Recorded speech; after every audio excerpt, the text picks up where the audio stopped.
Kerajaan negeri melahirkan rasa bangga atas kejayaan dua anak tempatan Sabah terpilih mewakili Malaysia ke World Championship of Performing Arts di Disneyland, California, Amerika Syarikat pada 21 Julai hingga 2 Ogos depan.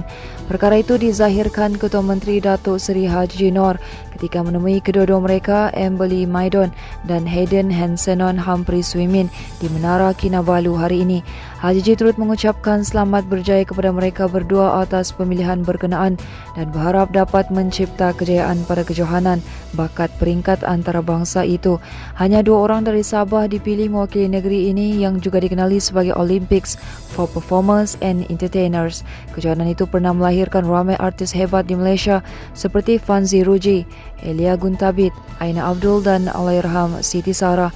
Amberly 15 akan bertanding dalam kategori vokal junior berumur 13 hingga 15 tahun, manakala Hayden dalam kategori vokal senior berumur 18 hingga 24 tahun. Amberly yang juga pelajar Sekolah Menengah Kebangsaan SMK Datuk Peter Mojuntin Penampang sebelum ini memenangi pingat emas dalam Malaysia Championship of Performing Arts 2021. Sementara itu, Pertubuhan Kebangsaan Sabah Bersatu USNO hari ini secara rasmi menjadi sebahagian daripada Gabungan Rakyat Sabah JRS. Perkara itu diumumkan Pengerusi JRS Datuk Seri Haji Noor selepas ia diputuskan mesyuarat Majlis Tertinggi JRS yang bersetuju menerima USNO sebagai ahli baharu gabungan berkenaan.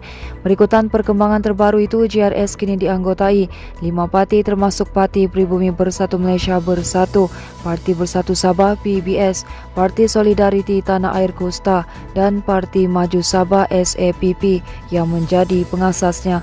Mula selanjut, Haji yang juga Ketua Menteri Sabah memaklumkan ada beberapa parti lain turut memohon untuk menyertai JRS, namun perkara itu masih dalam pertimbangan yang sewajarnya. Bagaimanapun, beliau memaklumkan JRS akan melibatkan semua parti berkenaan dalam program atau aktiviti yang diadakan oleh JRS sebagai tanda penghargaan bagi hasrat mereka untuk menyertai gabungan itu. Terdahulu, beliau memaklumkan JRS akan dilancarkan pada 26 Mei ini di Pusat Konvensyen Antarabangsa Sabah. Manakala hujan lebat dan angin kencang yang melanda daerah Penampang sejak beberapa jam lalu menyebabkan beberapa lokasi di Putatan dinaiki air. Difahamkan hujan lebat berkenaan turut mengakibatkan Sekolah Kebangsaan Tombovo dinaiki air. Dalam kenyataan media yang dikeluarkan, Jawatan Kuasa Pengurusan Bencana Daerah Putatan berkata pihak Angkatan Pertahanan Awam Malaysia sudah dikerahkan bagi memantau keadaan semasa.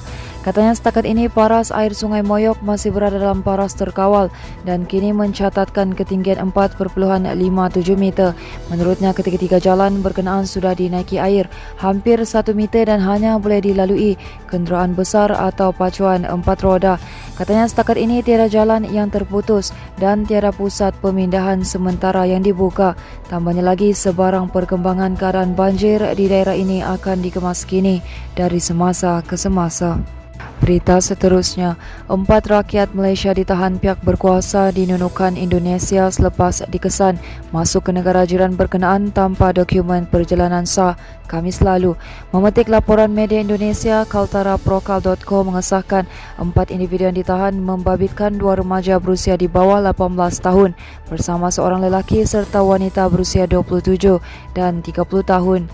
Dan Satgas Pamtasion ARM, Letkom ARM Yudiari Irawan berkata semua suspek berjaya ditahan hasil maklumat yang diterima daripada pasukan siasatan berhubung pencerobohan di Patok 7 wilayah Sungai Limau, Sebatik Tengah.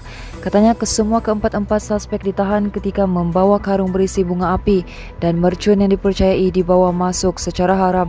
Katanya semua suspek mendakwa tidak mengetahui kandungan karung yang dibawa dan tidak mengenali mana-mana individu yang sepatutnya mengambil bungkusan berkenaan. Suspek mengaku diarahkan untuk membawa bungkusan berkenaan dan akan diterima oleh individu di daerah itu. Menurut laporan itu, tiada sebarang dokumentasi yang ditemui membabitkan semua barangan berkenaan. Katanya lagi semua barangan berkenaan terus dirampas dan keempat-empat suspek juga ditahan untuk membantu siasatan lanjut. Seterusnya, pemandu dan penumpang berdepan detik cemas apabila kereta dinaiki mereka dihempap pokok tumbang di Jalan Tunku Abdul Rahman, berdekatan Wisma Dang Bandang, Kota Kinabalu petang tadi.